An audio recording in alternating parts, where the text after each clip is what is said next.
আসসালামু আলাইকুম। বললাম বাসা কি একা? জি স্যার। কে আছে পাশে? কেউ আছে না একা কে আছো? আমি কই আছি জানেন এখন? কই আছো? মির্দাবার আছে না? হ্যাঁ মির্দাবার আছে না, পানির সাথে এখানে আসছে আমার যে ফুফাতো বোন আছে, তার বাসায় আসছে। আমি একা থাকি না, ঘুরতে আসছি এখানে। কালকে আসছি আমি এখানে।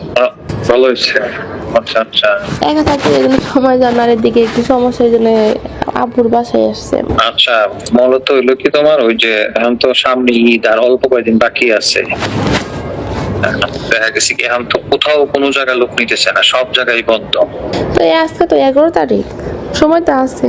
হ্যাঁ না, এই টাইমে কোনো জায়গায় নিয়োগ দেয় না, কারণ হইলো এই সময়তে দেখা গেছে কি সব জায়গায় ঈদ না, সব জায়গায় হইলো নিয়োগ বন্ধ। আমি এই জন্য আপনার নক করছি, আপনার ফোন দিছি, আপনার ব্যবস্থা করে দিবেন দেখে। কারণ মেয়ে মানুষ তো জায়গা তো এরকম থাকা যায় না, আমি চলতেও পারতেছি না, এই জন্য বোনের বাসায় থাকি, ওইখানে থাকি, এরকম করে গেছে। বুঝছি, ঈদ পর্যন্ত তোমাকে কষ্ট করতে হবে, ঈদের পরে আমি ব্যবস্থা করে দিব না, বুঝছো? ঈদ পর্যন্ত একটু কষ্ট করো, কষ্ট করে সেটা থাকো, ঈদের পরে আমি ব্যবস্থা করে দিব। তো বাড়ি চলে যেতে হবে, ঢাকা থাকা যায় না তো, বসে থাকে। গ্রামের বাড়ি কোন জায়গা তোমাদের? জামালপুর। ও, কতক্ষণ সময় লাগে যেতে? জ্যাম না থাকলে হয়তো বা 2.5 ঘন্টা লাগে, আর জ্যাম না থাকে তাহলে 4-5 ঘন্টা লাগে। জ্যাম না থাকলে? হ্যাঁ। আর জ্যাম থাকলে 4-5 ঘন্টা লাগে? হ্যাঁ, এরকম লাগে। তাহলে আপাতত কাজ করো, তাহলে একটু বাড়িতে থাকো, কারণ এই টাইমে কোনো জায়গা হবে না, বুঝছো?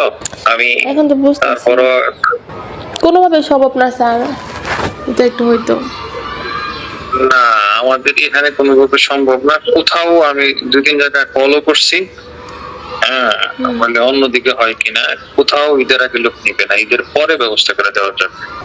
ঈদের সামনে এভাবে ভাবতেছি যে একটা চাকরি হতো। আরো যদি কিছুদিন আগে 10-15 দিন আগে যোগাযোগ করতাম তাহলে হয়তো হইতো। এখন তো ঈদ আগে করছে না, এখন তো মানে মানুষ ঈদের স্যালারি নিয়ে সেটা ফ্যাক্টরির লোকজন কিভাবে দিবে এই ব্যস্ত, কিন্তু কোনো অবস্থাতে রিক্রুটমেন্ট হবে না। আগে নক দিতে চাইছিলাম, একটু ঝামেলা ছিলাম, এই জন্য আর বলতে পারি নাই। কি ঝামেলা? ঝামেলা তো শেষ নাই, একটা ঝামেলা আছে। বুঝছি, ঠিক আছে, আমি আমার ইয়ে করে দরকার নাই, আমি যদি তোমার নাম্বার হোয়াটসঅ্যাপে আছে, আমি টাইম পেলে একটা মেসেজ দিব, নাহলে কল দিব, তুমি দিও না। হ্যাঁ, পাশা টাশা থাকলে বা ইয়াতে থাকলে ঝামেলা হবে, বুঝছো? এমনি আমি তোমাকে ইয়ে করবো না, ঠিক আছে? ঠিক আছে। আর একটা ছবি দাও, দেখি একটু ইয়ে দেখি, সেটা পাঠাও, বসে বসে দেখি। হ্যাঁ আচ্ছা, ঠিক আছে। হ্যাঁ।